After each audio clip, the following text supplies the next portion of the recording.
सर्वेभ्यो नमो नमः। मित्रों, आप सभी का संस्कृत जिज्ञासा में स्वागत है। तो हम बात कर रहे हैं महाकवि भारवी विरचित किरातार्जुनीयम इस महाकाव्य की प्रथम सर्ग ही मुख्य विषय रहा है विभिन्न परीक्षाओं का।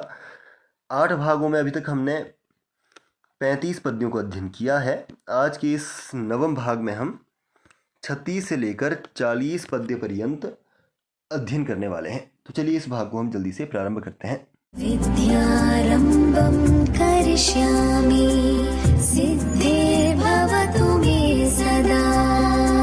इससे पूर्व के पद्यों में जो जो हमने अध्ययन किया है पहले उनको हम संक्षिप्त रूप से जान लेंगे। हमने क्या क्या अध्ययन किया है। तो महाभारत में द्यूत क्रीड़ा के अनंतर जिस ब्रह्मचारी वेशधारी वनेचर को युधिष्ठिर ने दुर्योधन की प्रजा पालन विषयक नीतियों पर नजर रखने के लिए नियुक्त किया था, वह वनेचर सारी सूचनाओं को एकत्रित करके द्वैत वन में युधिष्ठिर के पास आ पहुंचा था। पहुंचने के बाद उसने दुर्योधन की प्रजा पालन विषयक उत्कर्ष रूपी नीतियों का विस्तार युधिष्ठिर के सामने किया कि वह कैसा है, अच्छे से अपना कार्य कर रहा है। इस प्रकार हमने पहले अध्ययन किया। सभी सूचनाओं को देने के बाद युधिष्ठिर ने उस वनेचर को पुरस्कार दिया और फिर उसको अपने कार्य पर वापस भेज दिया। युधिष्ठिर ने वह सारी सूचनाएं अपने चारों भाइयों नकुल, सहदेव, भीम और अर्जुन और जो अपनी पत्नी द्रौपदी है उसके सामने रखी। द्रौपदी ने जब दुर्योधन की उत्कर्ष रूपी सूचनाओं को सुना और इन सूचनाओं को लेकर युधिष्ठिर को क्रोध शून्य पाया तो वह द्रौपदी उन अपमानों को सहन करने में असमर्थ हो गई जो हस्तिनापुर में उसके साथ दुर्योधन पक्षीय लोगों ने किए थे। इसीलिए उसने युधिष्ठिर से या युधिष्ठिर के क्रोध और उद्योग को उत्तेजित करने वाले वाक्यों को कहना प्रारंभ कर दिया था। क्या क्या उसने कहा था कि वे मूढ़ बुद्धि वाले लोग पराजय को प्राप्त होते हैं जो कपटियों के साथ कपट करना नहीं जानते, यानी कि जो मायावियों के साथ कपट करना नहीं जानते वह क्या हो जाते हैं, पराजय को प्राप्त होते हैं।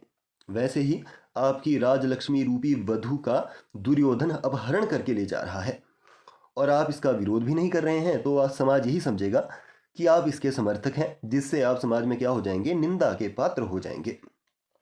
मनस्वियों ने जिस मार्ग को निंदित कहा है उस मार्ग पर चलते हुए क्या युधिष्ठिर तुम्हें यह क्रोधाग्नि सूखे हुए शमी वृक्ष की तरह जला नहीं देती, जबकि तुम्हें तो यह क्रोध कैसा हो जाना चाहिए, जो सूखे हुए शमी वृक्ष की तरह जला दिया होना चाहिए था।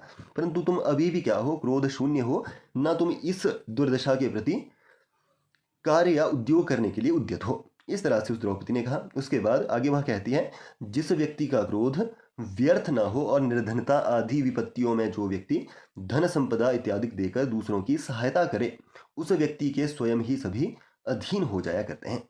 परंतु क्रोध न करने वाला और धन इत्यादि देकर जो दूसरों की सहायता नहीं करता है उस व्यक्ति के मित्र बन जाने पर भी कोई उसका सम्मान नहीं करता है, और यदि वही व्यक्ति हमारा शत्रु बन जाए तब भी उससे हम भय नहीं करते हैं। इस तरह से उसने कहा। उसके बाद वह भीम और अर्जुन की राज्यकालीन दशा को रखती है और आज जब वह वनवास में है तो कैसी उनकी दुर्दशा हो गई है इसको दिखाते हुए वह क्रोध को उत्तेजित करने का प्रयास करती है। तो वह भीम के बारे में हमने क्या अध्ययन किया था कि जो भीम राज्य काल में लाल चंदन का लेपन करके शोभायमान हुआ करते थे, वही भीम आज कैसे हैं, रेणुरूषितः, यानी कि जंगल की धूल से सने हुए हैं। जो भीम पहले बड़े रथ पर सवार होकर देश विदेश में घूमा करते थे वही भीम आज कैसे हैं, इन पर्वतों पर नंगे पैर ही भ्रमण किया करते हैं। हे सत्य को धन समझने वाले व्यक्ति, यह दुर्दशा देखकर भी क्या आपके मन को ठेस नहीं पहुंचती है? भीम की ऐसी दशा को देखकर भी क्या तुम्हारे मन में ठेस नहीं पहुंचती है? जबकि ठेस पहुंचनी चाहिए। अपनी जो सहस्त्र गजों के समान जिसका पराक्रम हो, ऐसे भाई की ऐसी दशा देखकर तो तुम्हें जरूर क्रोध आना चाहिए। इस तरह से उसका भाव निकलता था। आगे वह जो अर्जुन की दशा को बताते हुए कहती है कि जिस पराक्रमी अर्जुन ने तुम्हें दिग्विजय काल में उत्तर कुरुओं को जीतकर बहुत सा सोना चांदी इत्यादि धन को तुम्हें जीत कर दिया था, वही अर्जुन आज तुम्हारे लिए वृक्ष की छालों के वस्त्रों को ढो रहा है। क्या इसकी यह दशा देखकर भी तुम्हें क्रोध नहीं आ रहा? इस तरह से उसने कहा कि वह पराक्रमी है, जबकि उसका कार्य क्या है, युद्ध में शत्रुओं को जीत करके धन संपदा या राज्य का विस्तार करना उसका कार्य होना चाहिए। परंतु तुम उसको वनवास में किन कार्यों में लगा रहे हो? जो अपने वस्त्र, वह भी कैसे, वृक्ष के छालों के वस्त्र को ढोने में तुम उसका समय व्यतीत कर रहे हो, क्या अपने भाई की ऐसी दशा देखकर भी तुम्हें क्रोध नहीं आ रहा है? इस तरह से उसका भाव था। अब इन दोनों के बाद यानी कि अर्जुन और भीम की जो भूतकालीन जो दशा है, उससे जो आज की जो वनवासकालीन दुर्दशा है, उससे उसका क्रोध उद्दीप्त करने के प्रयास के बाद अब वह नकुल और सहदेव की दशा का वर्णन कर रही है। तो यह पद्य किसने कहा है? द्रौपदी ने कहा है। किसके प्रति कहा है? तो युधिष्ठिर के प्रति कहा है। किसके बारे में कहा है? तो नकुल और सहदेव, इन दोनों के बारे में कहा है। क्या कहती है वह? वनांत शय्या कठिनी कृताकृति कचाचितौ विश्वगिवा गजौ गजौ कथम त्वमेतौ धृति संयमौ यमौ विलोकयन्नुत्साहसेन बाधितुम। तो इसका अन्वय कैसे हो और शब्दार्थ क्या क्या है, पहले सिर्फ इस पर बात होगी, फिर अंतिम में पूरे अन्वय और व्याख्या को देखेंगे, फिर भावार्थ पर हम चलेंगे, फिर अलंकार, समास इत्यादि पक्षों को इसमें देखेंगे। कह रहे हैं वनांत शय्या कठिनी कृताकृति। वनांत यानी कि वन के अंदर, इस अर्थ में यहाँ पे वनांत शब्द है। तो वन भूमि रूपी शय्या, शय्या पर कठिनी, कठिन कर दी गई हो, कठिनी कृता, कठिन कर दी गई हो, आकृति, आकृति या शरीर जिसके द्वारा, यह इससे अर्थ निकलेगा कि वन या जंगल भूमि रूपी शय्या पर सोने सी कठिन कर दी गई हो, जिसके द्वारा आकृति, वह दो कौन? नकुल और सहदेव। तो वन रूपी भूमि पर शयन करने के कारण कठिन कर दी गई हो आकृति, शरीर, जिन नकुल और सहदेव के द्वारा, और विश्वक यानी कि चारों ओर से, कचाचितौ बिखरे हुए केशों से ढके हुए शरीर को देखकर, या शरीर कचाचितौ यानी कि बिखरे हुए केशों को ढके हुए, अगजौ गजौ इव जंगली हाथियों के समान, एतौ यमौ यह दोनों यमले नकुल और सहदेव,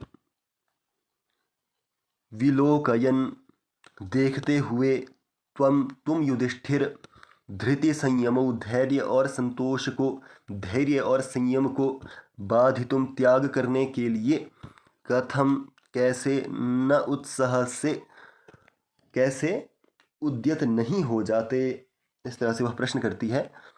तो क्या इसका अन्वय हमने देखा? वनांत शय्या कठिनी कृताकृति विश्वक कचाचितौ अगजौ गजौ इव एतौ यमौ विलोकयन् त्वं धृति संयमौ बाधितुम कथन्न उत्साह से, इस तरह से इसका अन्वय हो रहा है। शब्दार्थ हमने क्या देखा कि वन रूपी भूमि पर शय्या करने के कारण सोने सी कठिन हो गई है आकृति जिन दो नकुल और सहदेव की, और चारों ओर से बिखरे हुए या चारों ओर से शरीर पर बिखरे हुए केशों से ढके हुए शरीर जिनके हो, उन दोनों पर्वतीय हाथियों के समान लगने वाले इन दोनों यमलों को देखकर, इन दोनों यमलों को, इन दोनों नकुल सहदेव, इन दोनों यमलों को देखकर तुम युधिष्ठिर धैर्य और संतोष को त्याग करने के लिए कैसे उत्साहित या उद्यत नहीं हो जाते, इस तरह से वह कह रही है। तो पूरे इसका अर्थ हमने सामान्य तौर पर क्या देखा कि वन रूपी भूमि पर शय्या करने के कारण जिनकी आकृति सोने सी कठोर हो गई है और चारों ओर से बिखरे हुए शरीर पर उनके केश हो चुके हैं, जिन कारण से वह कैसे लग रहे हैं? पर्वतीय हाथियों के समान लग रहे हैं। तो पर्वतीय हाथियों के समान लगने वाले यह दो यमले, इन दोनों को देखकर तुम युधिष्ठिर जो है धैर्य और संयम का त्याग करने के लिए कैसे उत्साहित नहीं हो जाते, कैसे उद्यत नहीं हो जाते, यह इसका शब्दार्थ हमने देखा। अब इसके हम भावार्थ पर चलते हैं। तो इससे क्या वो निकलेगा? भीम और अर्जुन के बारे में उन्होंने बता दिया है। अब वह नकुल और सहदेव की वर्तमान स्थिति को बताते हुए युधिष्ठिर के क्रोध को उद्यत करने का प्रयास कर रही है। क्या कहती है कि जंगल की भूमि पर शयन करने के कारण, सोने के कारण जिनका शरीर सोने सा कठोर हो चुका है। पहले उनका शरीर जब वह राज्यकाल में थे बिल्कुल मुलायम हुआ करता था, परंतु आज जब वह वन की भूमि पर शयन कर रहे हैं तो उनका शरीर भी सोने सा कठोर हो चुका है। आगे कह रहे हैं कि उनके बाल कैसे हैं, चारों ओर शरीर को ढके हुए हैं, जिस कारण से वह पर्वतीय हाथियों के समान प्रतीत हो रहे हैं। क्या ऐसी स्थिति को देखकर भी तुम्हें क्रोध नहीं आ रहा है? चारों ओर से जो शरीर को व्याप्त किए हुए इनके बाल और पर्वतीय हाथियों की तरह लगने वाले इन दोनों नकुल और सहदेव यमलों को देखकर, इनकी ऐसी दयनीय स्थिति को देखते हुए क्या आप युधिष्ठिर धैर्य और संतोष का त्याग करने के लिए बाधित नहीं हो जाते? इस तरह से वह प्रेरणा प्रदान करती हुई यहाँ पे दिख रही है। अर्थात इनकी ऐसी स्थिति में तो आपको धैर्य और संतोष का त्याग कर क्रोधाग्नि को प्रदीप्त करना चाहिए, परंतु आप फिर भी शांत बैठे हैं। यह बहुत ही दुखद बात है। इस तरह से उसका भाव है। अब यहाँ पे पहले हम अलंकारों को देखेंगे, क्योंकि इसका हम भावार्थ सरलता से समझ चुके हैं। तो पहले यहाँ पे उपमा अलंकार हुआ। क्या कहा?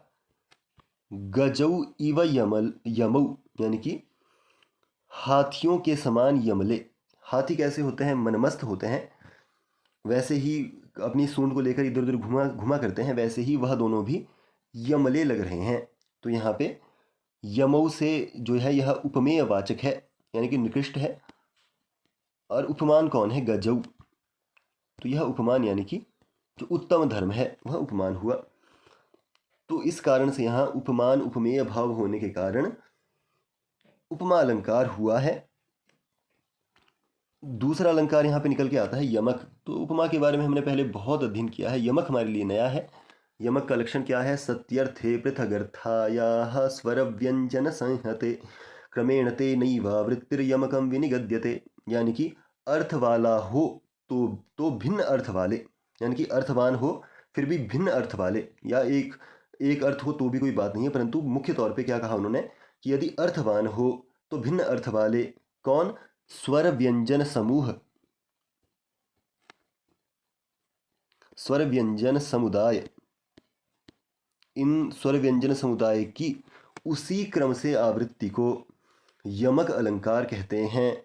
तो कैसे? यहाँ पे देखो, यदि हम गजौ गजौ की यहाँ पे देखें, दोनों की जो आकृति है या आनुपूर्वी है, एक समान है, ग अ ज औ, ग अ ज औ उसी प्रकार से हैं, परंतु अर्थ में विभिन्नता है। अगजौ गजौ, तो अर्थ की भिन्नता होने पर भी आकृति वैसी की वैसी ही है, इसीलिए यहाँ पे यमक हुआ। वैसे ही संयमौ यमौ, तो यहाँ पे यमौ यमौ, तो यहाँ पे दोनों का अर्थ भिन्न है। संयम का यहाँ पे अर्थ जो यम है उसके आगे सम उपसर्ग लगने से यहाँ पे अर्थ की भिन्नता है। यमौ, यहाँ पे इसके अर्थ यमला, हमने पहले बात की। दोनों की अर्थ क्या है? यहाँ पे भिन्न है, परंतु आनुपूर्वी वैसे ही क्रम में है। स्वर व्यंजन की जो समुदाय की जो आनुपूर्वी है वह वैसी की वैसी ही है, इसीलिए यहाँ पे यमक अलंकार दो जगह हुआ है। तीसरा यहाँ पे अलंकार है छेकानुप्रास अलंकार। अनुप्रास के बारे में हमने पहले बहुत बार अध्ययन किया, इसलिए इस पर हम ज़्यादा समय व्यतीत नहीं करेंगे। तो चलिए देखते हैं कैसे यहाँ पे छेकानुप्रास अलंकार निकला है। तो सबसे पहले यहाँ पे देखें हम, तो ज वैसे ही क्रम में है दोनों, जऊ जऊ। तो यहाँ पे कौन सा अलंकार हुआ? ग ग, एक बार यहाँ पे सादृश्य हुआ है, इसलिए यहाँ पे छेकानुप्रास अलंकार है। वैसे ही य म, य का देखें तो वह साम्य है, वैसे ही म का भी वैसे ही रूप में साम्य है, इसलिए छेकानुप्रास एक बार ही ऐसा साम्य देखने को मिला तो छेकानुप्रास हुआ है।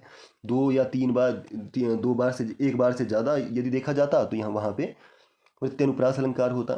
तो यहाँ पे छेकानुप्रास भी है। और मैं समसृष्टि अलंकार पे भी पहले बात कर चुका हूँ। यहाँ इन तीनों अलंकारों की, उपमा, अनुप्रास और यमक, इन तीनों की क्या हो गई है? समसृष्टि हो गई है। समसृष्टि के बारे में मैंने पहले अध्ययन किया है कि श्रेष्ठाम समसृष्टि रेतेषाम भेदेन यदिह स्थिति, यानी कि तिल तंडुल न्याय से परस्पर निरपेक्ष अनेक अलंकारों की स्थिति समसृष्टि अलंकार कहलाती है। जहाँ पे बहुत सारे अलंकार आए उनकी हम कैसे पहचान कर पाएँ तिल तंडुल न्याय की तरह। यदि चावल में तिल को मिला दिया जाए तो दोनों को अलग अलग देखा जा सकता है, यह तिल है, यह चावल है, दोनों को अलग अलग देखा जा सकता है। परंतु यदि हम पानी में या दूध में पानी को मिलाएं तो वहाँ उनको अलग अलग करके नहीं देखा जा सकता है। तो ये यहाँ पे भी तीनों अलंकारों की प्रतीति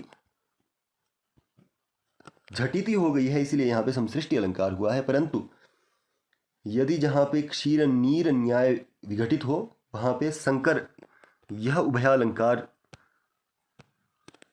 होगा। समसृष्टि और संकर यह दोनों उभयालंकार है। तो यहाँ जहाँ पे संकर होगा वहाँ क्या होगा, बहुत सारे एक ही पद्य में बहुत सारे जो अलंकार आ जाएंगे, परंतु उनको हम अलग अलग करके नहीं बता सकते कि यहाँ पे ये है और यहाँ पे वो है। क्यों? क्योंकि जिस तरह से जो दूध में पानी मिला देने पर उन दोनों को अलग अलग करके नहीं दिखाया जा सकता है, वैसे ही इसमें भी उन अलंकारों को अलग अलग करके नहीं दिखाया जा सकता है, इसलिए वहाँ पे संकर अलंकार विघटित होगा। कौन सा न्याय इसमें होगा? क्षीर नीर, समसृष्टि में तिल तंडुल न्याय।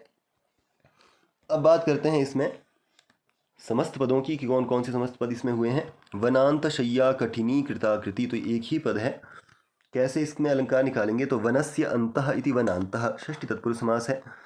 तो वनांत एव शय्या इति वनांत शय्या कर्मधारय समास हुआ। वनांत शय्या कठिनी कृता इति वनांत शय्या कठिनी कृता। वनांत शय्यया तृतीय तत्पुरुष समास होगा। पहले है वनस्य अंतः इति वनांतः, वनांत एव शय्या इति वनांत शय्या, तो यहाँ पे कर्मधारय समास हुआ।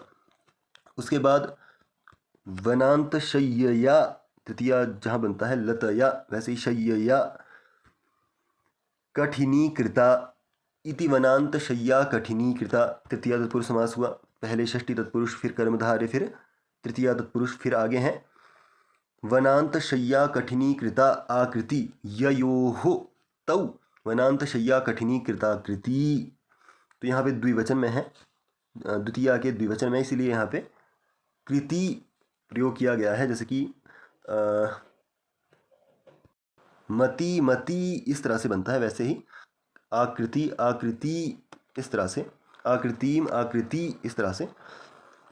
तो यहाँ पे कितने समास निकाले हमने? तो पहला है षष्ठी तत्पुरुष, फिर कर्मधार्य, फिर निकाला हमने तृतीया तत्पुरुष, फिर अंतिम में निकाला हमने बहुव्रीहि समास। वनांत शय्या वनस्य अंतः इति वनांतः, वनांत एव शय्या इति वनांत शय्या, वनांत शय्यया कठिनी कृता इति वनांत शय्या कठिनी कृता, वनांत शय्या कठिनी कृता आकृति ययोः तौ, जिन दो के द्वारा, वह क्या हो जाएगा? वनांत शय्या कठिनी कृताकृति। इस तरह से बहुव्रीहि समास अंतिम में होगा। आगे हैं कचाचितौ, तो यहाँ पे कच कहा जाता है केश को, आचितः कहा जाता है व्याप्त। कच आचित कचाचितौ, तो कचैहि आचितः इति कचाचितौ, इस तरह से यहाँ पे तृतीय तत्पुरुष समास हुआ है। विश्वग यह अव्यय है जो परितः सर्वतः इन सभी अर्थों में मुख्य रूप से होता है। इव यहाँ पे जो है अव्यय है। आगे हैं इसमें अगजौ, न गच्छतीति अगः, यानी कि पर्वतः, न गच्छति इति अगः बनता है। तो अगे जातौ इति अगजौ, यहाँ पे उपद समास है। तो यहाँ पे अगजौ से अर्थ क्या है? नए तत्पुरुष समास न होकर यहाँ पे क्या है? न गच्छति इति अगः, जिसको हम पर्वत कहते हैं। तो अगे जातौ इति अगजौ उपद समास है, यानी कि पर्वत से जो जन्म ले वह, पर्वतीय हाथी, इसलिए हमने कहा गजौ। तो इसके बारे में हम बात कर चुके हैं। यह द्वितीया का बहुवचन हुआ, द्वितीया का द्विवचन हुआ। कथम अव्यय है। किम प्रकारम इति, जो किम प्रकारम यह इसका अर्थ होता है त्वम, दकारांत सर्वनाम संज्ञक युष्मत् शब्द का प्रथमा विभक्ति का एक वचन बनता है त्वम। एतौ, तो यह एतद शब्द है, उसके प्रथमा का, मुख्य रूप से यह सभी जो है प्रथमा का ही प्रयोग है। यह भी प्रथमा का ही है, प्रथमा के द्विवचन का, यह भी प्रथमा के द्विवचन का, यह भी प्रथमा के द्विवचन का, यह भी प्रथमा के द्विवचन का। धृति संयमौ, धृतिश्च संयमश्च इति धृति संयमौ, इतरेतर योग द्वंद्व समास यहाँ पे हुआ है। यमो प्रथमा का द्विवचन है। विलोकयन, तो वी उपसर्ग पूर्वक लोक इससे अणिच प्रत्यय कर देंगे, अणिच के बाद लट लगा के अर्थ में क्षत्रिय प्रत्यय कर देंगे तो बन जाएगा विलोकयन, विलोकयत। उत्साह से, तो उद उपसर्ग पूर्वक शह, शह एक धातु विशेष है, शह जो मर्षणे अर्थ में होती है, भवादिगण की धातु है, आत्मनेपदी में ही प्रयुक्त होती है, और यह लट लकार के मध्यम पुरुष का एक वचन है, एध से जहाँ पे बनता है वहीं, क्योंकि यहाँ पे त्वम प्रयोग है इसीलिए यहाँ पे मध्यम पुरुष के साथ मध्यम पुरुष की ही क्रिया जोड़ी जाएगी। बाधितुम, तो बाद धातु से तुमन प्रत्यय कर देंगे तो बाधितुम बन जाएगा। तो चलिए अगले पद्य को देखेंगे। इमामहं वेद न तावकीं धियं विचित्ररूपा खलु चित्तवृत्तयः विचिन्तयन्त्या भवता पदं परां रुजन्ति चेतः प्रसभं ममाधयः। तो अब यहाँ पे प्रसंग क्या है, तो द्रौपदी ने बहुत प्रयास किया कि वह युधिष्ठिर के क्रोध को जला सके या उसके जो क्रोध है उसको उद्दीप्त कर सके, परंतु फिर भी युधिष्ठिर क्या है, धैर्यवान बनकर बैठे हुए हैं।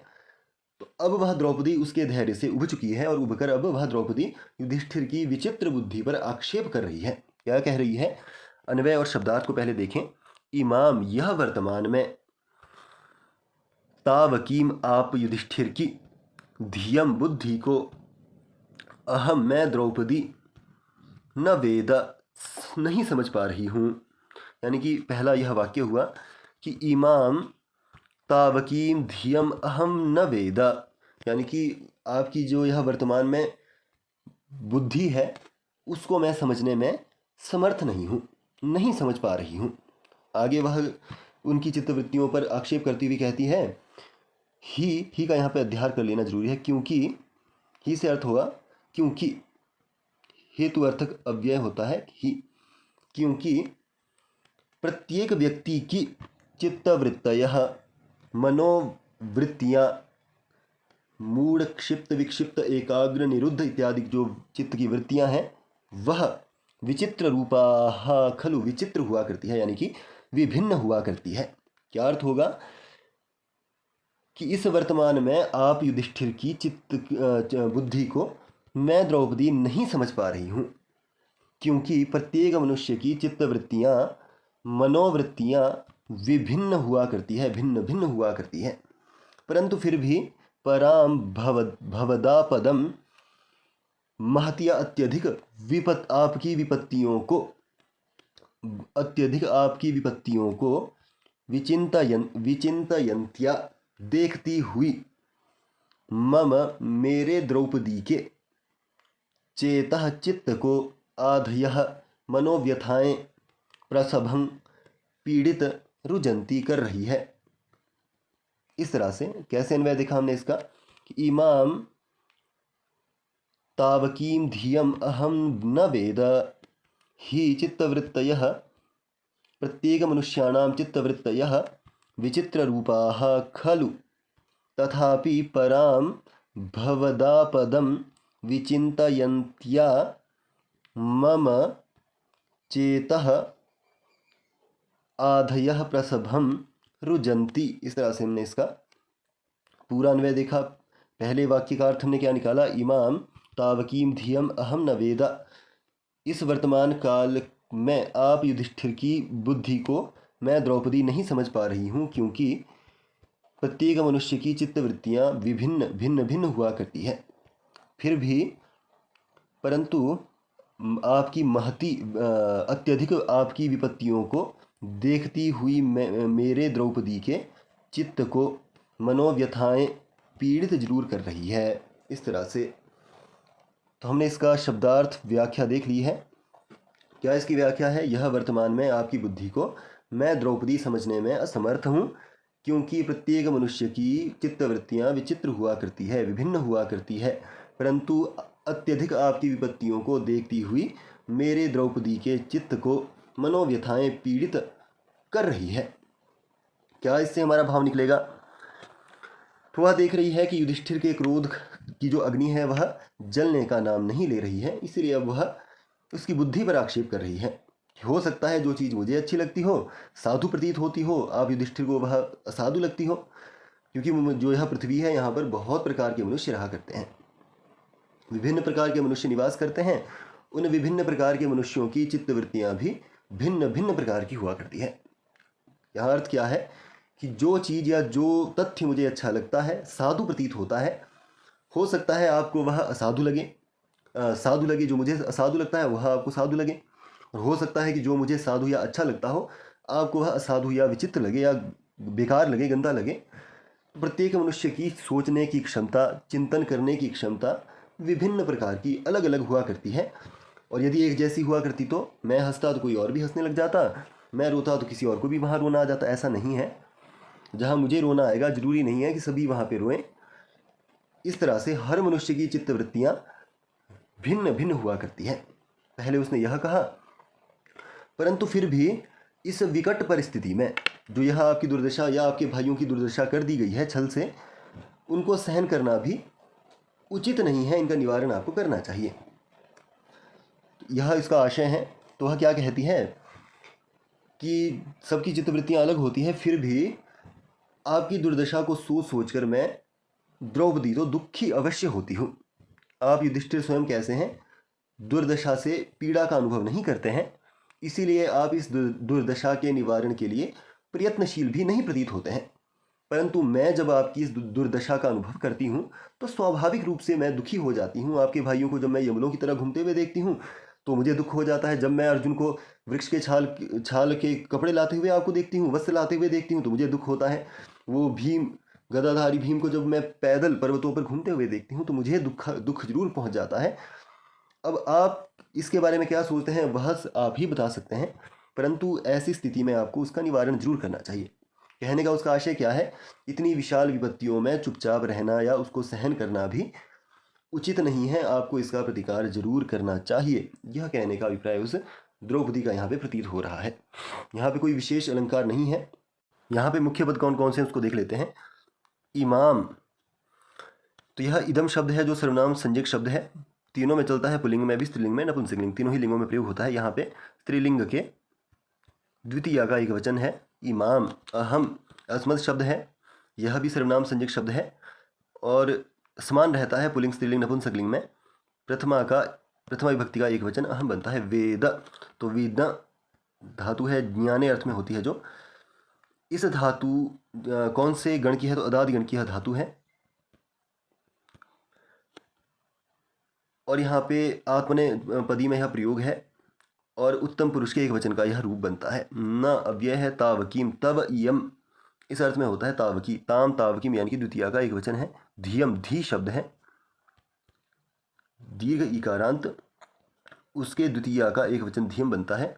विचित्र रूपाह, तो विचित्रम रूपम यासाम ताहा विचित्र रूपाह, तो अन्य पदार्थ प्रधान होने के कारण यहाँ पे बहुब्रीहि समास है। खलु जिज्ञासा, जिज्ञासा के अर्थ में यह अव्यय प्रयोग होता है। चित्तवृत्तयः, चित्तानां वृत्तयः, चित्तवृत्तयः, तो यह षष्ठी तत्पुरुष समास का उदाहरण है।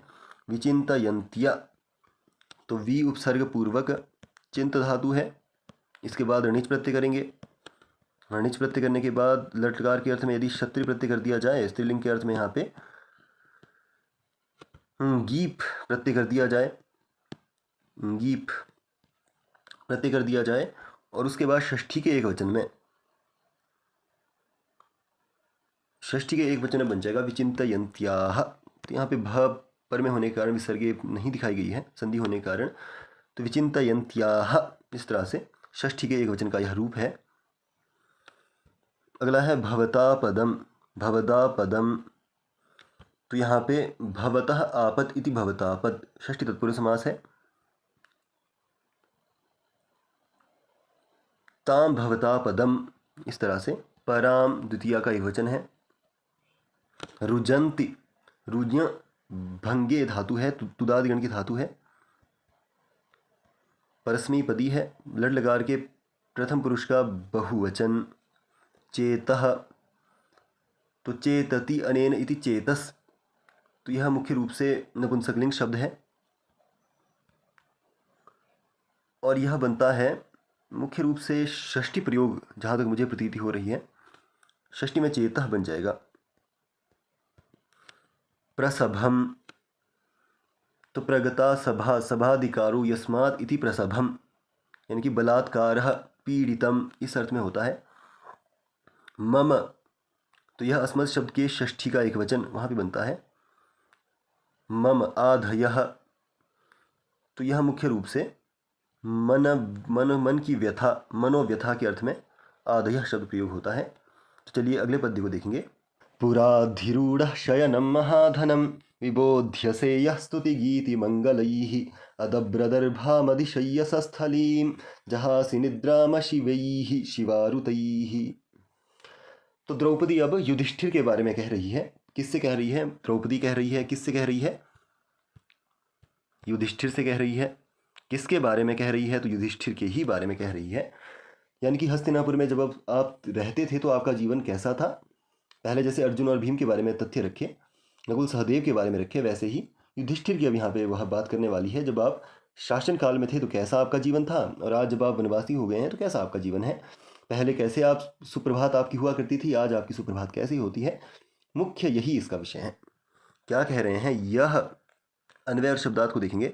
जो, यानी कि जो युधिष्ठिर महाधनम शयनम अधिरूढ़, अति मूल्यवान शय्या पर सवार होकर सोए हुए, या अधिरूढ़ यानी कि सवार होकर, स्तुति गीति मंगलैहि, स्तुति और गीति रूपी कल्याण परक शब्दों के द्वारा पूरा पहले हस्तिनापुर में विबोध्य से चेतित होते थे या जगाए जाते थे। सह, वही युधिष्ठिर आज अधुना अदब्रदर्भाम, प्रचुर कुशों से भरी हुई, कुशा सब आप इससे अनभिज्ञ नहीं है। कुशा जो अनुष्ठान इत्यादि कार्य में भी प्रयोग होती है, पवित्र इत्यादि का निर्माण जिससे किया जाता है, वही कुशा की बात है। मुख्य तौर पे वह वनों में पाई जाती है, नदी के किनारे पाई जाती है। तो कुशों से भरे स्थलीम, स्थल पर, अधिशय्य सोकर, अशिवैहि अमांगलिक अकल्याणकारक, शिवारुतैहि श्रृंगालियों के शब्दों के द्वारा आज निद्राम, निद्रा से जगाए जाते हैं। इस तरह से इसका अन्वय और शब्दार्थ होगा। कैसे अन्वय हुआ? यह महाधनम शयनम अधिरूढ़ स्तुतिगीति मंगलैहि शब्दैहि विबोध्य से सह अदब्रदर्भाम स्थलीम अधिशय्य अशिवैहि शिवारुतैहि निद्रांजहासि। इस तरह से इसका अन्वय है। पहले क्या कहा इन्होंने?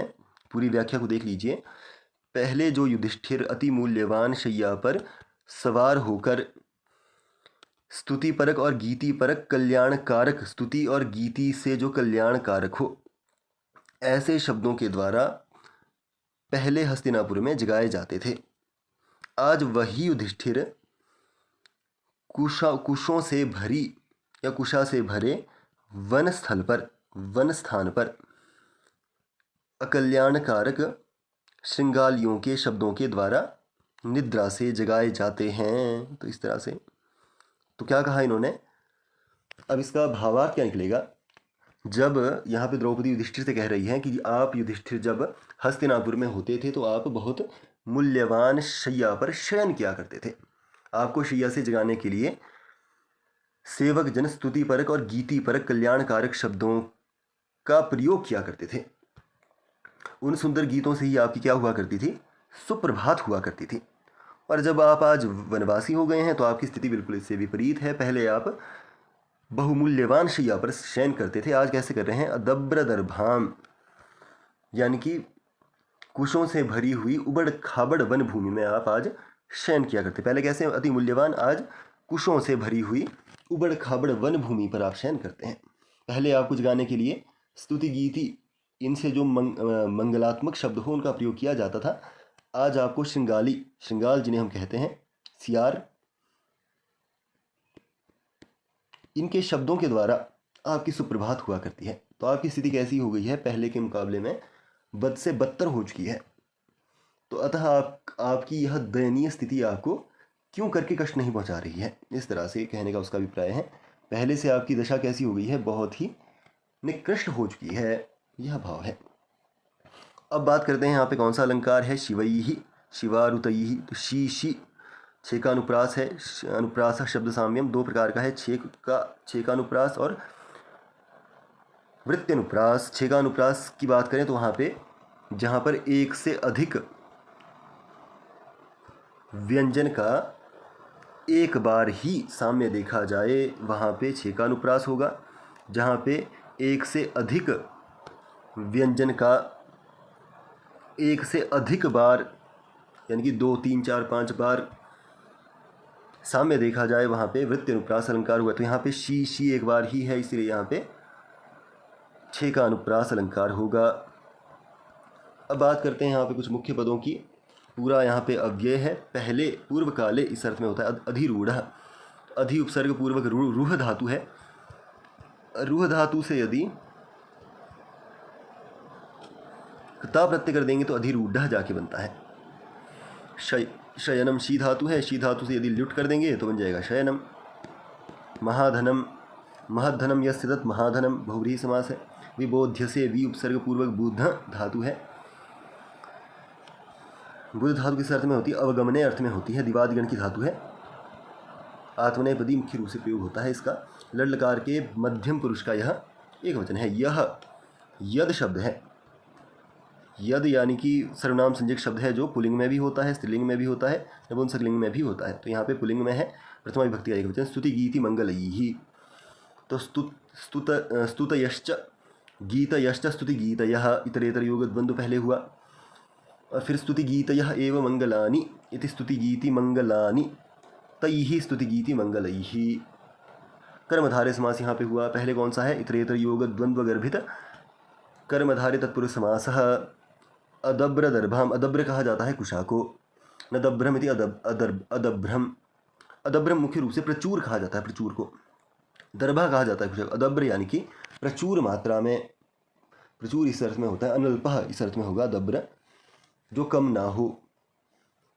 नए तत्पुरुष समास इसमें है। नदभ्रम इति अदभ्रम। नदभ्रम इति अदभ्रम। दर्भा कहा जाता है कुशा को। द्वितीया के एक वचन में अदभ्राम बनेगा। अधिशय्य अधि उपसर्ग पूर्वक शी धातु है। क्त्वा के अर्थ में लेप हो जाएगा। क्यों यहाँ पे लेप हुआ है क्त्वा के स्थान पे, वह आप हमें कमेंट करके बताएं। मैंने पहले बहुत बार इस चीज़ को रखा है। सह की बात करें तो यह तद शब्द है। सर्वनाम संज्ञक शब्द है। पुल्लिंग में भी होता है, स्त्रीलिंग में भी, नपुंसकलिंग में भी। पुल्लिंग में कैसे बनेगा? सा सह तौते बन जाएगा। सा ते ताः स्त्रीलिंग में बन जाएगा। तत्ते तानि नपुंसकलिंग में बन जाएगा। इस तरह से। तो यहाँ पे पुल्लिंग में है स्थलीम। तो स्थलीम कैसे बनता है? स्थल शब्द से गीश प्रत्यय कर देंगे, स्थली बन जाएगा। द्वितीया के एक वचन में स्थलीम बन जाएगा। जहासी।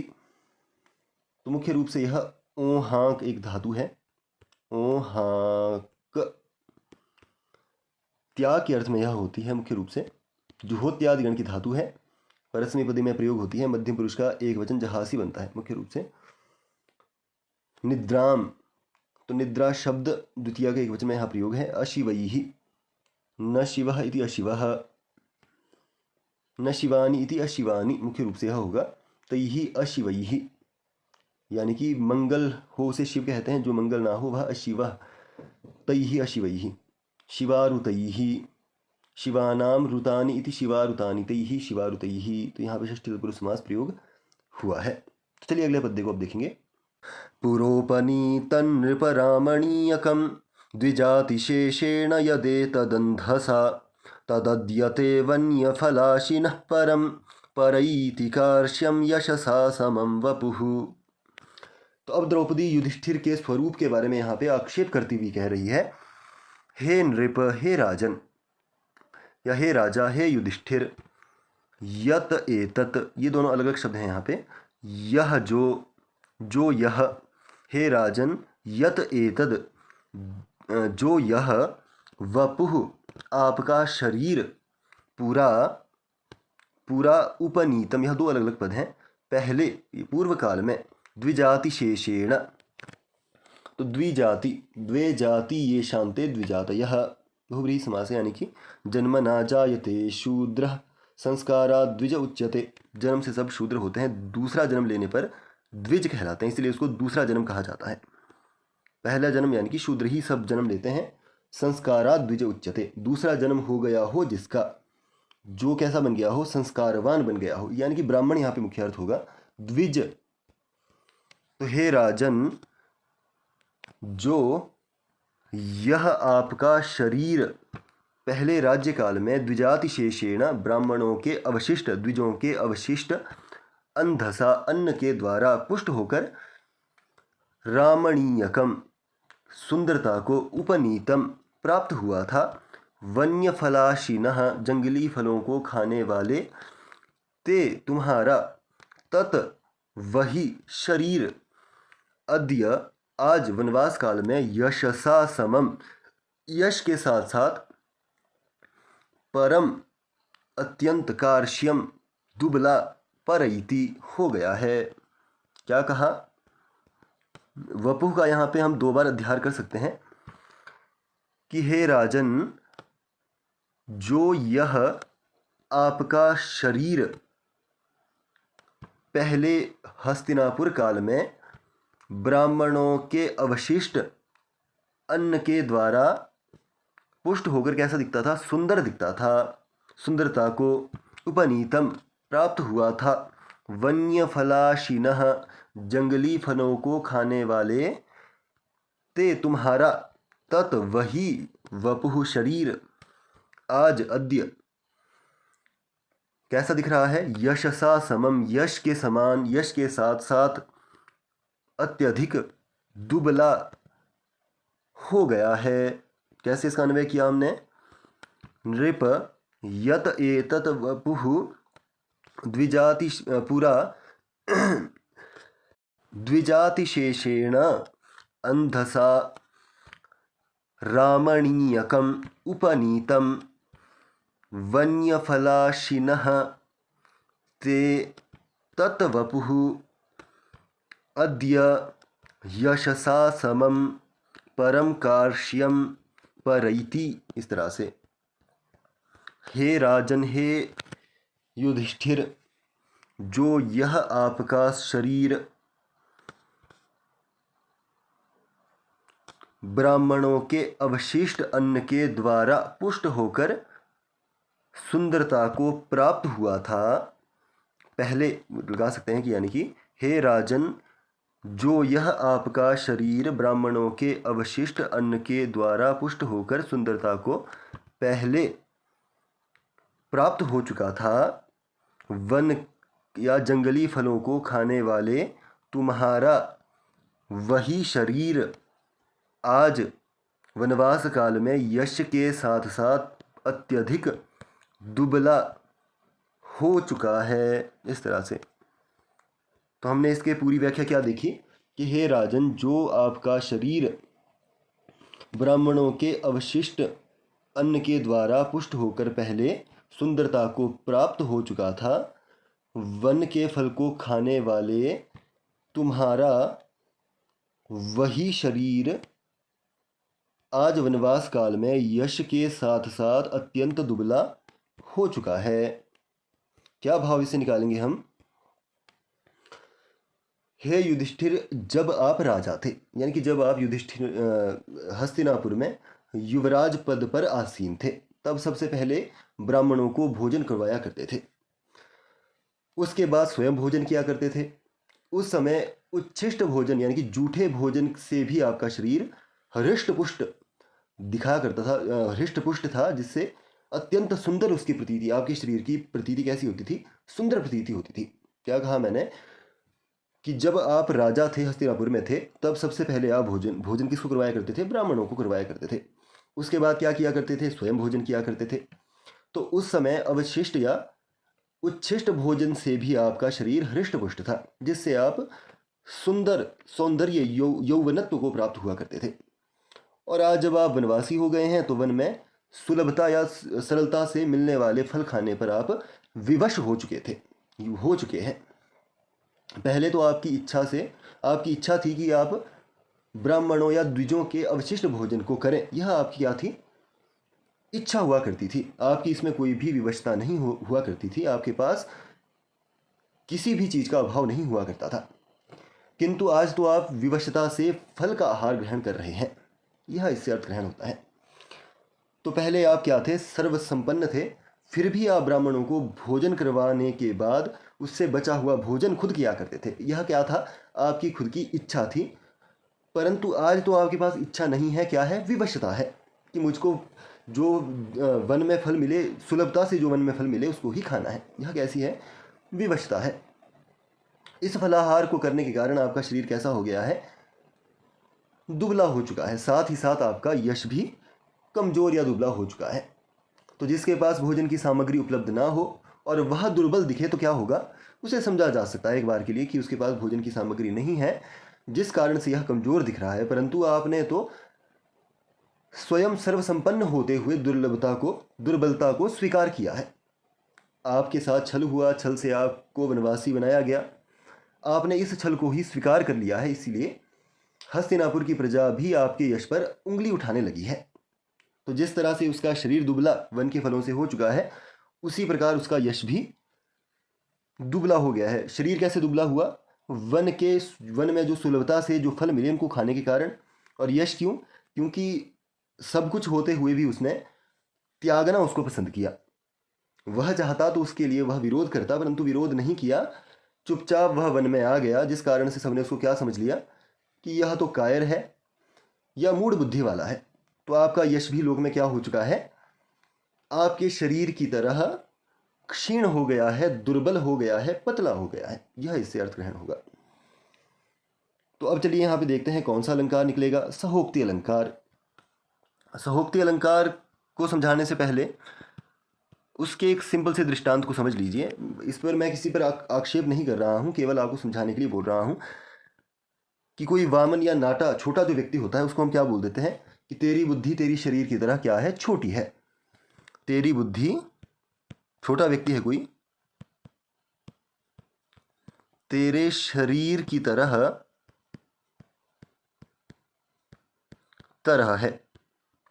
यानी कि उसका शरीर उसको भगवान ने जैसा दिया है, छोटा बनाया है, वह स्वाभाविक है।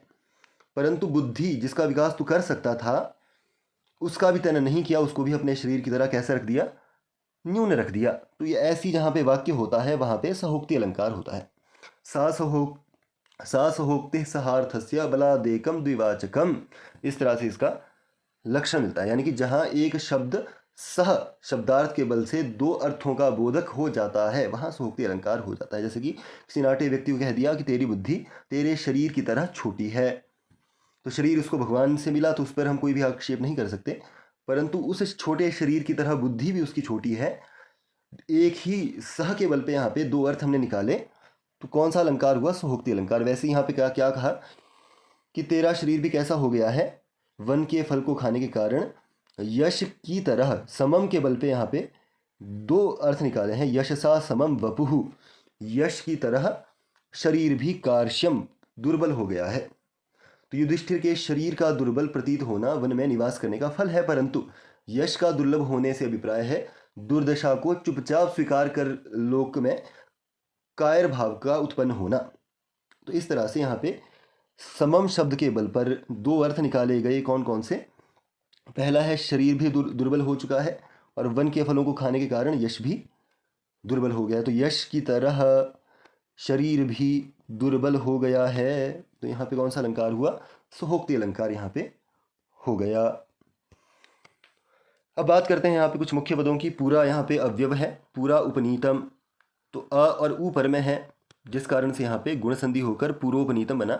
पूरा यानी कि अव्यय, उपनीतम उपसर्ग पूर्वक, नी नय धातु है, जिससे यदि हम कुता प्रत्यय कर देंगे तो उपनीता बन जाएगा। उसके बाद स्वादि करने पर उपनीता बन जाएगा। नृप है, नृप इस अर्थ में यहाँ पे संबोधनात्मक पद है। रमणीयकम, तो रमणीयस्य भावः रमणीयम, इस तरह से। तो यहाँ पे रमणीय का भाव रमणीयकम, कैसे इस शब्द की व्युत्पत्ति हुई? रमणीय शब्द है, उसके बाद वूय प्रत्यय कर देंगे, न्य का लोप कर देंगे, वू को हम अक आदेश कर देंगे भाव के अर्थ में, तो यहाँ पे रामणीय का बन जाएगा। स्वादि करने पर रामणीयकम। द्विजाति शेषेण, द्विजाति कैसे बनता है? द्वे जाति या जन्मनि ये शाम ते द्विजातयः, बहुब्रीहि समास इस पद में है। द्विजाति यानी कि दूसरी बार जिसका जन्म हुआ। पहला जन्मना जायते शूद्र, जन्म से शूद्र, संस्कारा द्विज उच्यते, संस्कार जिसके हो गए हों, ऐसा संस्कार से दूसरा जन्म जिसका हो गया हो। तो कैसे इसका समास विग्रह होगा? द्विजातीनाम शेषमिति द्विजाति शेषम तेन द्विजाति शेषेण। कौन सा यहाँ पे समास होगा? षष्ठी तत्पुरुष समास होगा। यत यहाँ पे अव्यय है, हेतु प्रदर्शन के अर्थ में होता है एतत्। तो एतत् शब्द दकारांत सर्वनाम संज्ञक शब्द है एतत्, नपुंसकलिंग में बनता है, प्रथमा विभक्ति का एक वचन एतत् बनता है। अंधसा, अंधस शब्द है, मूल रूप से नपुंसकलिंग शब्द है अंधस, जिसके तृतीया के एक वचन में अंधसा बनता है। दधिना बनता है, उसी तरह यहाँ पे भी अंधसा बनता है तृतीया के एक वचन में। तद अद्य दो पद है, तद यहाँ पे दकारांत सर्वनाम संज्ञक, तद शब्द है नपुंसकलिंग के, प्रथमा का एक वचन, अद्य यहाँ पे अव्यय है, अस्मिन दिवसे इस अर्थ में होता है। ते, तद शब्द है सर्वनाम संज्ञक शब्द है, पुल्लिंग में प्रथमा के बहुवचन में ते बनता है। वन्यफलाशिनः, तो वन्यम पहले यहाँ पे पद है, वन्यम कैसे बनता है? वने भवमिति वन्यम, तो वन शब्द से यदि यत प्रत्यय कर देंगे तो वन्यम बन जाएगा। तो वन्यम फलमिति वन्य फलम।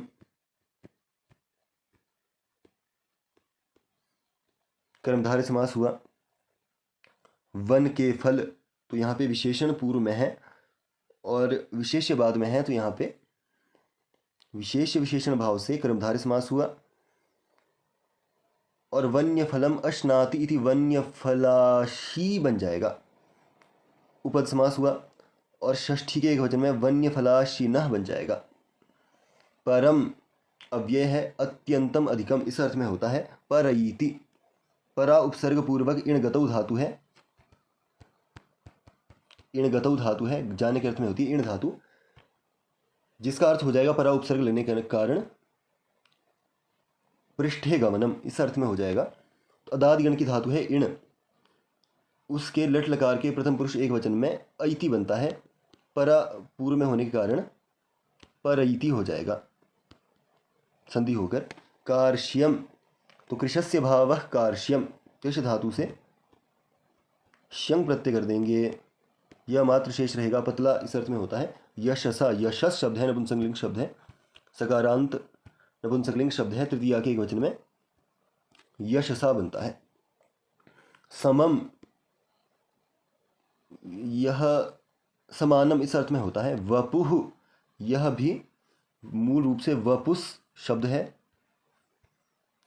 शरीर के अर्थ में होता है, नपुंसकलिंग शब्द है वपुस। तो यहाँ पे वपुः की बात करें तो प्रथमा के एक वचन में वपुः यहाँ पे बना है। तो चलिए अगले पद्य को देखेंगे। अनारतं यौमणिपीठशायिना वरञ्जयद्राजशिरःस्रजां रजः निशीदतस्तौ चरणौ वनेषु ते मृगद्विजालूनशिखेषु बर्हिषाम्।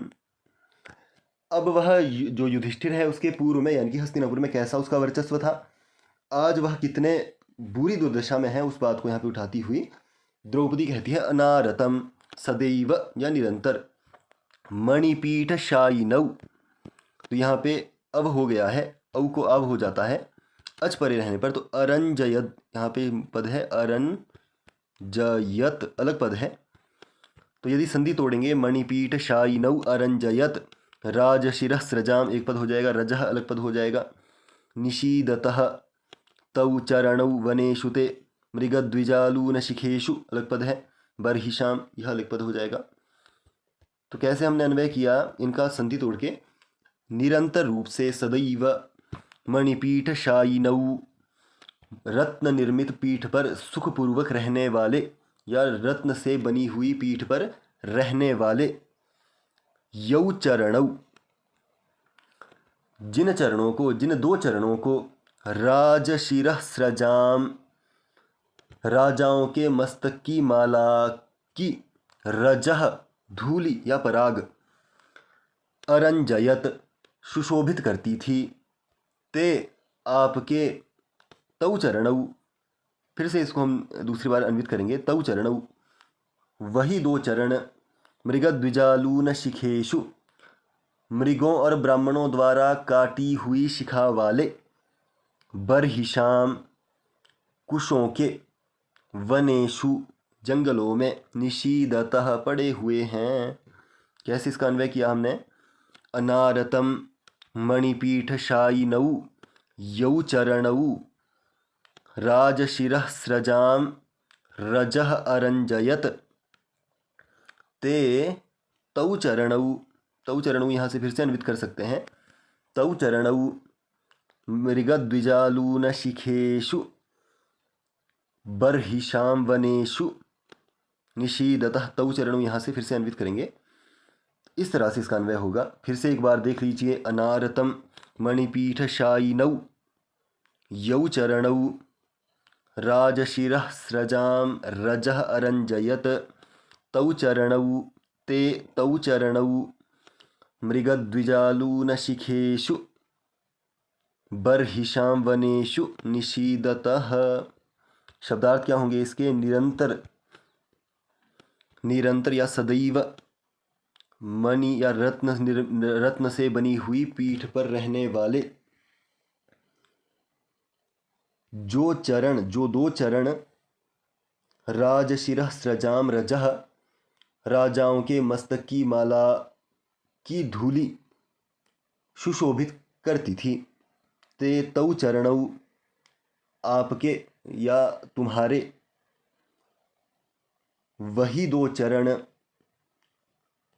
इस समय मृगों और ब्राह्मणों द्वारा काटी हुई शिखा वाले बर्हिषाम कुशों के वनों में या जंगलों में निशीदतः पड़े हुए हैं। इस तरह से इसका शब्दार्थ हुआ। तो क्या हमने इसका शब्दार्थ देखा कि सदैव रत्न से बनी हुई पीठ पर रहने वाले जिन चरणों को राजाओं के मस्तक की माला की धूली सुशोभित करती थी, आपके वही दो चरण इस समय मृगों और ब्राह्मणों द्वारा काटी हुई शिखा वाले कुशों के जंगलों में पड़े हुए हैं।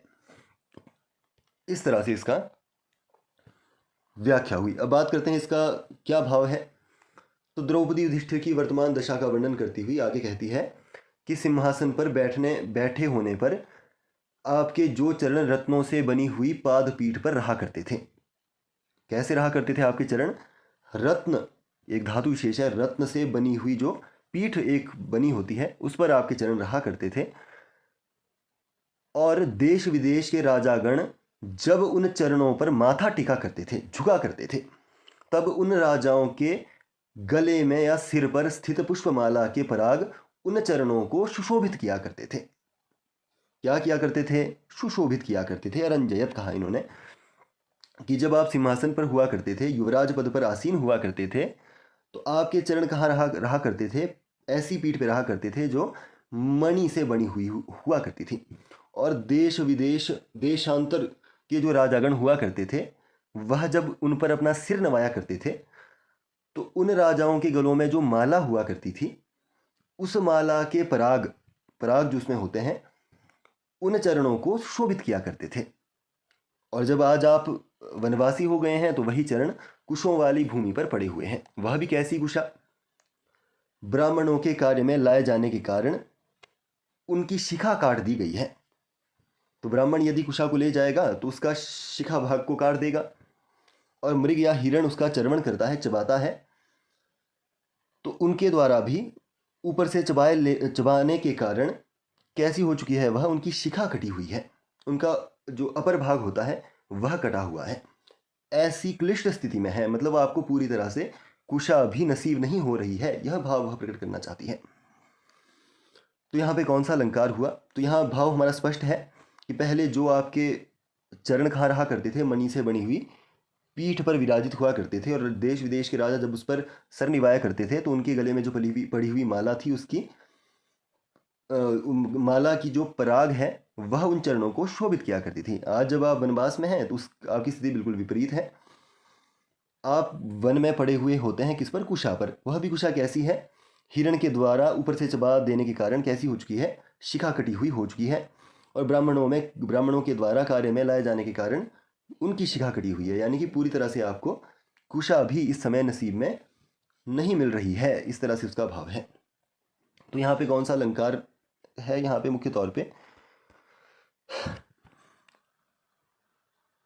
वृत्त्यनुप्रास अलंकार का प्रयोग हुआ है।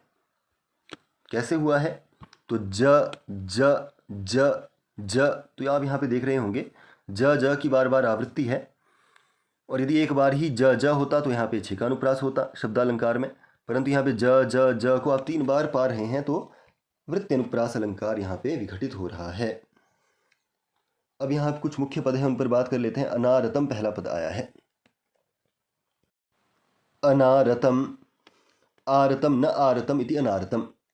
आरतम कहा जाता है कभी कभी, और अनारतम हो जाएगा निरंतर, सतत या सदैव। यौ यद शब्द है, यद शब्द के पुल्लिंग के एक वचन, एक प्रथमा विभक्ति का द्विवचन। मणिपीठ शायिनौ, तो इसका जो है विग्रह कैसे होगा, तो मणि निर्मितम पीठम इति मणिपीठम पहला हो जाएगा।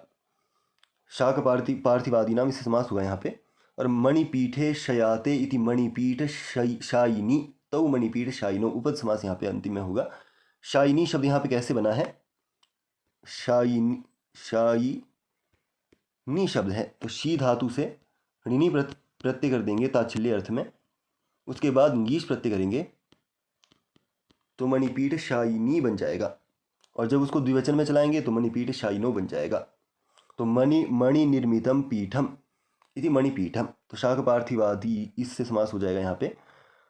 और मणिपीठे शयाते इति मणिपीठ शायिनी तौ मणिपीठ शायिनो, उपद समास अंतिम में होगा, तो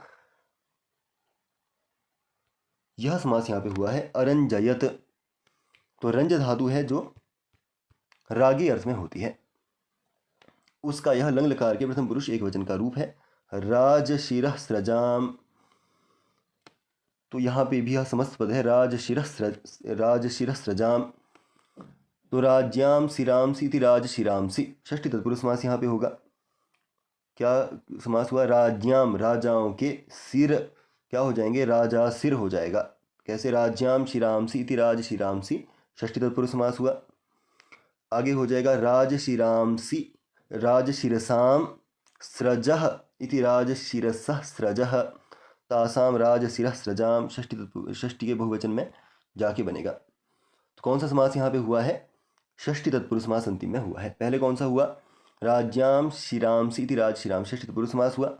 उसके बाद भी राजशिरसाम स्रजः इति राजशिरः स्रजाम तासाम राजशिरः स्रजाम, यहाँ पे षष्ठी तत्पुरुष समास हो जाएगा। रजः धूलि के अर्थ में होता है निशीदतः, तो यह भी यहाँ पे शब्द प्रयोग है, निर उपसर्ग है, शदलरी धातु है जो होती है विशरणगत्यवसादनेषु, इस अर्थ में होती है। भवादिगण की धातु है। लट लकार के प्रथम पुरुष द्विवचन में निशीदतः बनता है।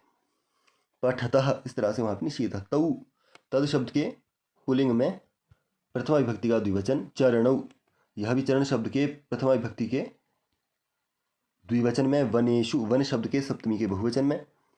ते तद शब्द के पुल्लिंग में प्रथमा विभक्ति के बहुवचन में। मृगद्विजालून शिखेषु, अब यह यहाँ पे कुछ क्लिष्ट पद है। तो मृगद्विजालून शिखेषु कैसे बनेगा, इसका समास कैसे होगा, मृगाश्च द्विजाश्च इति मृगद्विजाः, इतरेतर योग द्वंद्व समास हुआ। मृगद्विजैः आलूनाः मृगद्विजालूनाः, तृतीया तत्पुरुष समास हुआ। मृगद्विजालूनाः शिखाः येषां ते मृगद्विजालून शिखाः तेषु मृगद्विजालून शिखेषु, बहुव्रीहि समास अंतिम में होगा। पहले कौन सा किया हमने, मृगाश्च द्विजाश्च इति मृगद्विजाः, तो हो गया इतरेतर योग द्वंद्व समास। मृगद्विजैः आलूनाः मृगद्विजालूनाः, तृतीया तत्पुरुष समास किया। फिर मृगद्विजालूनाः शिखाः येषां ते मृगद्विजालून शिखाः तेषु मृगद्विजालून शिखेषु, बहुव्रीहि समास अंतिम में। यानी कि किस तरह से इसको हम पढ़ेंगे, तो इतरेतर योग द्वंद्व गर्भित तृतीया तत्पुरुष समास गर्भित बहुव्रीहि समासः। इस तरह से मैं बहुत ही जल्दी समास का अध्ययन अपने इस वीडियो क्रम में चलाऊंगा, वहाँ आप इसको और अच्छे समझ पाएंगे। बरहिशाम, तो बरहिशाम कुशा को कहा जाता है। बरहिश शब्द है, मुख्य रूप से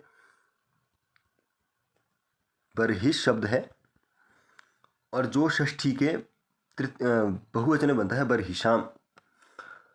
तो आज के भाग में इतना ही। उम्मीद करता हूँ आपको यह भाग पसंद आया होगा, और यदि आपको यह भाग पसंद आया है तो वीडियो को लाइक करें, अपने अन्य मित्रों के साथ भी प्रेषित करें, ताकि सभी परीक्षाओं को हम एक अच्छे व्यवस्थित ढंग से जान सके। तो चलिए मिलते हैं इसके अंतिम भाग में, तब तक के लिए धन्यवाद।